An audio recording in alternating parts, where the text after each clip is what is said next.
Bismillahirrahmanirrahim. Assalamualaikum warahmatullahi wabarakatuh. Perkenalkan, nama saya Ahmad Syahid dari jurusan Teknik Informatika angkatan 2022. Di video kali ini saya akan melanjutkan mengenai materi pemrograman terstruktur yang dimana akan berfokus pada array satu dimensi. Apa itu array satu dimensi? Di dalam C++, array satu dimensi adalah kumpulan data dengan tipe data yang sama yang disimpan dalam satu baris memori dan diakses menggunakan indeks atau nomor urut. Adapun beberapa poin penting yang akan kita bahas dalam array satu dimensi. Yang pertama, kita akan membuat array, mengambil data, mengisi ulang data, kemudian perulangan pada array, dan mengambil panjang pada array, dan yang terakhir itu pengurutan nilai pada array. Yang pertama, kita akan membuat array. Cara membuat array hampir sama dengan cara membuat variabel biasa. Perbedaannya terletak pada array yang harus ditentukan panjangnya atau lengthnya. Pada bahasa C++, array dapat dibuat dengan cara slide berikut ini. Untuk yang pertama, kita akan membuat array kosong dengan menentukan tipe data, nama array, dan panjangnya. Contoh di gambarnya itu, saya mendeklarasikan int sebagai tipe datanya berupa integer, kemudian ada nama array-nya, di sini saya namakan array, dan ada length-nya, di sini saya mengisi length-nya itu 10. Tapi ini termasuk array yang kosong. Di poin kedua, kita akan membuat array yang sudah ada isinya. Yang pertama, kita deklarasikan tipe datanya, kemudian nama array-nya, kemudian length-nya, dan selanjutnya kita mengisi array itu yang kita buat tadi. Di sini saya mengisi dengan nilai 10, 20, 30, 40, dan 50. Kemudian selanjutnya kita akan mencoba mengambil data, di mana array akan menyimpan sekumpulan data dan memberikan nomor indeks agar mudah diakses. Indeks array itu selalu dimulai dari angka dari 0, yang berarti angka 10 ini indeksnya adalah 0, 20 itu 1, 30 itu 2, 40 itu 3, dan 50 itu 4. Jika kita ingin memanggil salah satu elemen dari array tersebut, kita hanya perlu menggunakan cout sebagai outputnya dan memanggil nama array-nya, dan pada indeks keberapa elemen tersebut yang akan dipanggil. Di sini saya memanggil array dengan indeks 2, berarti yang akan terpanggil itu yang 0, 1, 2. Akan terpanggil adalah 30. Kita langsung saja ke kodenya. Di sini ada 10, 20, 30, 40. Kita buat cout untuk output. Kemudian nama array-nya. Kemudian pada baris indeks keberapa elemen tersebut. Jadi 2. Kemudian endline. Dan kita coba run. Maka outputnya itu 30. Kemudian kita telah berhasil mengambil data, kemudian selanjutnya ada mengisi ulang data. Cara mengganti data pada array di C++ itu terbilang cukup simpel. Hanya menentukan indeks dari halaman yang ingin dirubah, lalu beri nilai baru. Singkatnya, kita menimpa nilai yang lama dengan nilai yang baru. Di sini langsung saja, di mana penjelasannya itu ada sebuah array dengan indeks keduanya itu yang akan kita ubah menjadi 100 nilainya. Dan dari awalnya 90, kemudian diganti menjadi 100. Kita coba pada codingan berikut ini. Di mana kita hapus dulu. Menggunakan cout. Kemudian string.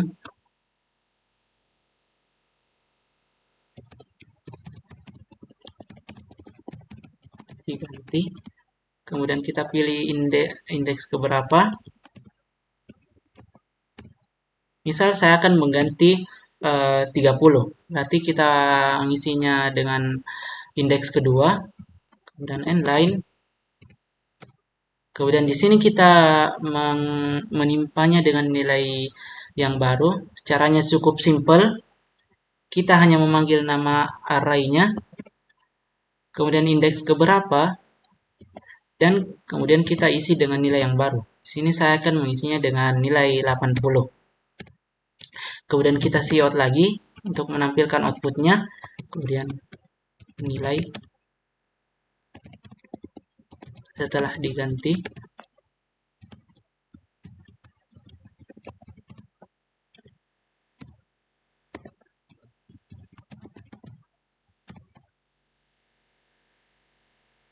Kita lihat hasilnya.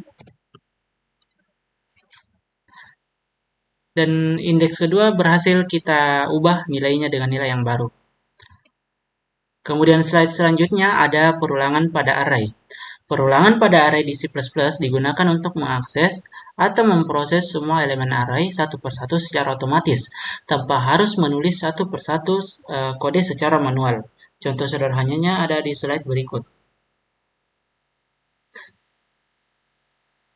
Di sini kita akan langsung saja pada kodenya.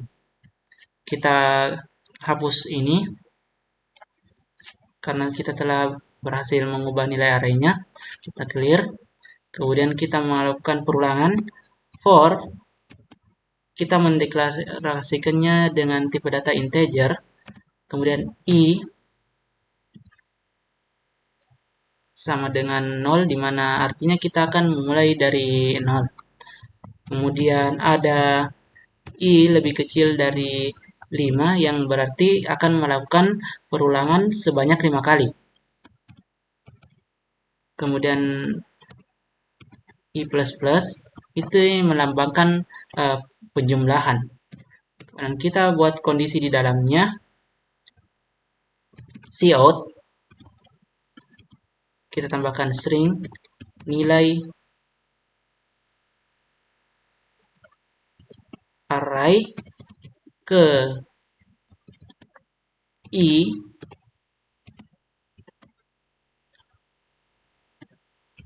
adalah, kita tambahkan array yang telah kita buat sebelumnya, tetapi dengan isi lengthnya mengikuti dari variabel i tadi yang telah kita buat.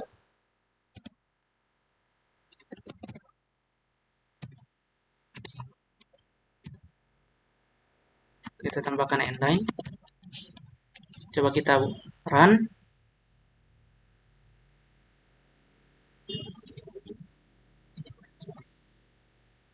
Dan telah dilakukan perulangan atas array yang telah kita buat sebelumnya, di mana ada array ke 0 itu nilainya 10, array ke pertama, array ke 1 itu isinya 20, array ke 2 itu isinya 30, array ke 4 itu isinya 50.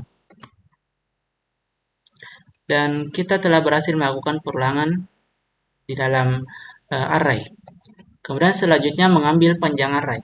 Untuk mengetahui jumlah data dalam array, kita bisa menggunakan fungsi sizeof, di mana fungsi sizeof ini sebenarnya digunakan untuk menghitung ukuran memori dalam ukuran byte.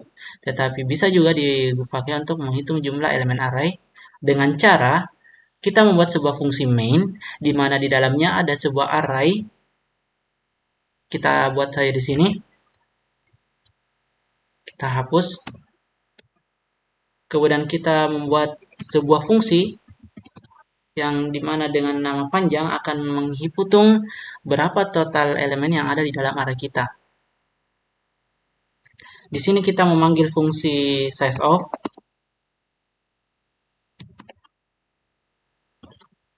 Kemudian dibagi dengan sizeof dari array yang di atas.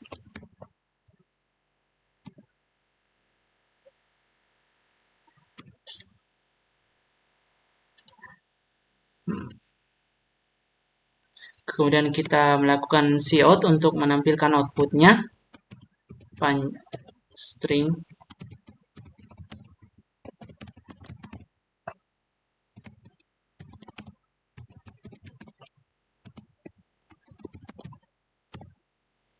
kita coba run. Oh, di sini belum titik koma.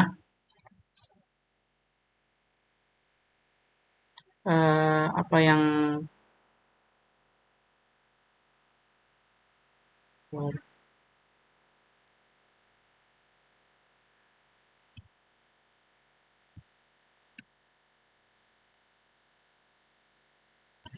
kita belum mengisinya array, dan coba kita run.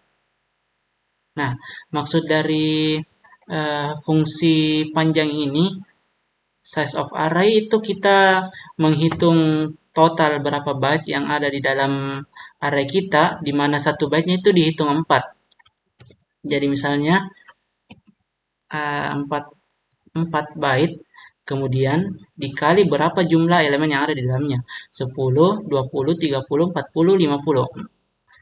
Di dalamnya ada 5 elemen, di mana 4 kali 5 sama dengan 20.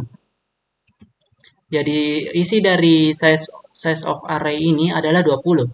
Kemudian untuk size of array index 0 ini menyimpan nilai hanya satu elemen saja, di mana satu elemen itu ada 4 byte. Kemudian selanjutnya dilakukan pembagian 20 dibagi 4 sama dengan 5. Maka telah ditemukan bahwa panjang dari array itu adalah 5, di mana ada 5 elemen yang terdeteksi di dalam array yang telah kita buat. Kemudian ada contoh tugasnya, di mana di sini kita disuruh menginput 5 bilangan, membuat program untuk menginput 5 bilangan dan mencari nilai tertinggi dan nilai terendah dari kelima bilangan yang kita input. Langsung saja kita kerjakan. Kita hapus dulu ini.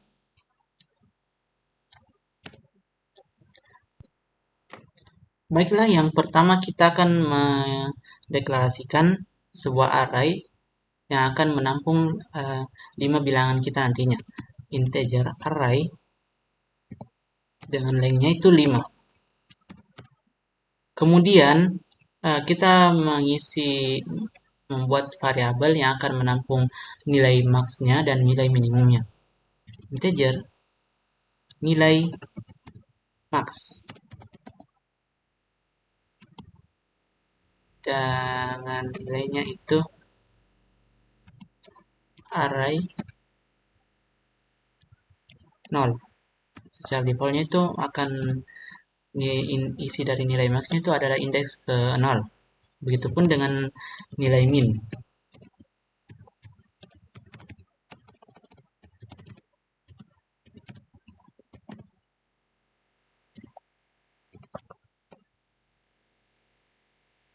Tapi sebelum itu, kita membuat sebuah perulangan agar kita bisa menginput 5 bilangan pada program kita.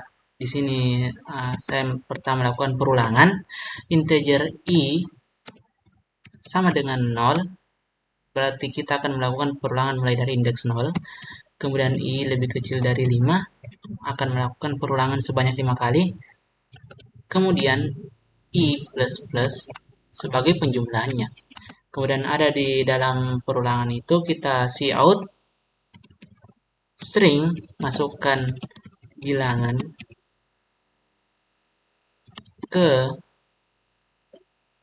kita ambil i-nya yang akan melakukan perulangan, tetapi ditambahkan 1 agar terus mengalami penjumlahan, seperti masukkan bilangan ke 1, masukkan bilangan kedua, masukkan bilangan ketiga, dan sampai ke 5 kalinya. Kita tambahkan string dan isinya itu sama dengan. Kemudian kita membuat scene agar kita bisa menginput bilangan ke program kita.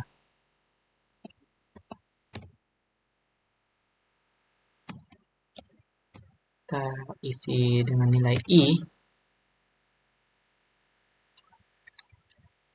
Kemudian selanjutnya kita akan melakukan perulangan yang akan memeriksa dari kelima inputan tersebut. Kita akan mencari nilai max dan nilai min-nya. Pertama kita akan melakukan perulangan integer i sama dengan 1.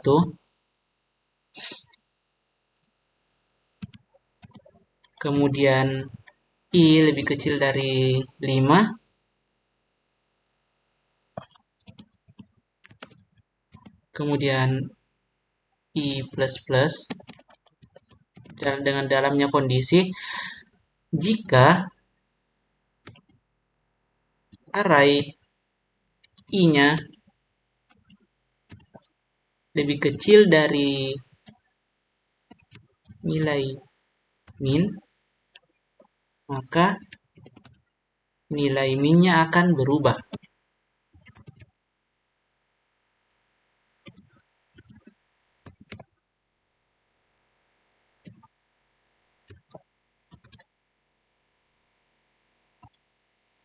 Kita buat pemisalan dulu jika kita nantinya memasukkan inputan ada 3, 6, 9, 12, dan 16. Nilai min pertama itu nilai defaultnya adalah pada indeks 0. Berarti nilai minnya itu adalah 3. Kemudian array pertama juga adalah 3, yang berarti inputan pertama kita ada 3. Kemudian dilakukan kondisi jika 3 sama dengan lebih kecil dari 3, apakah true atau false. Di mana 3 lebih kecil dari 3 hasilnya adalah false. Dan jika false, maka akan lanjut ke inputan selanjutnya. Jika 6 lebih kecil dari 3, hasilnya false. Jika 9 lebih kecil dari 3, hasilnya false. Jika 12 lebih kecil dari 3, hasilnya false. Dan jika 16 lebih kecil dari 3, hasilnya false. Maka telah ditentukan nilai min-nya tetap 3. Jika ada yang lebih kecil, misalnya di sini ada 1, jika 1 lebih kecil dari 3, maka nilainya adalah true. Otomatis nilai min-nya ini akan berubah menjadi nilai yang sesuai tadi, di mana telah ditemukan pada indeks keempat angka yang lebih kecil dari 3. Dan otomatis nilai min ini terupdate menjadi nilainya itu 1. Dan telah ditentukan dalam perulangan 5 kali didapat nilai terkecilnya itu ya adalah 1. Begitupun jika kita mencari nilai max, kita tambahkan kondisi if array I lebih besar dari nilai max, maka nilai max-nya itu akan berubah dan melakukan update. Caranya seperti pada penentuan nilai terendah, cuma ini kebalikannya. Kemudian kita lakukan pemanggilan dengan cout. Cout string ini adalah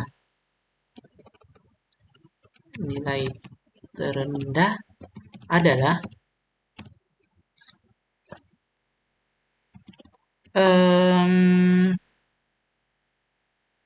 sama dengan, kemudian kita panggil nilai min-nya tadi,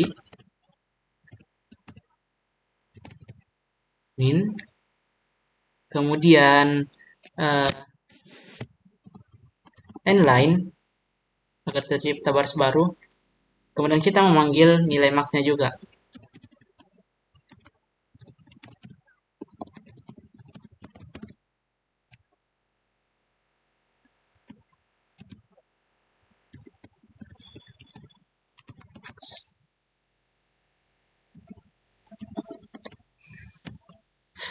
Maka kita coba run. Ya, kita masukkan nilai pertama seperti tadi, 3, 6, 9, 12, dan 1. Maka telah didapatkan bahwa nilai terendahnya adalah 1 dan nilai tertingginya adalah 12. Mungkin sampai di sini saja hasil materi yang bisa saya bawakan. Lebih dan kurangnya mohon dimaafkan. Assalamualaikum warahmatullahi wabarakatuh.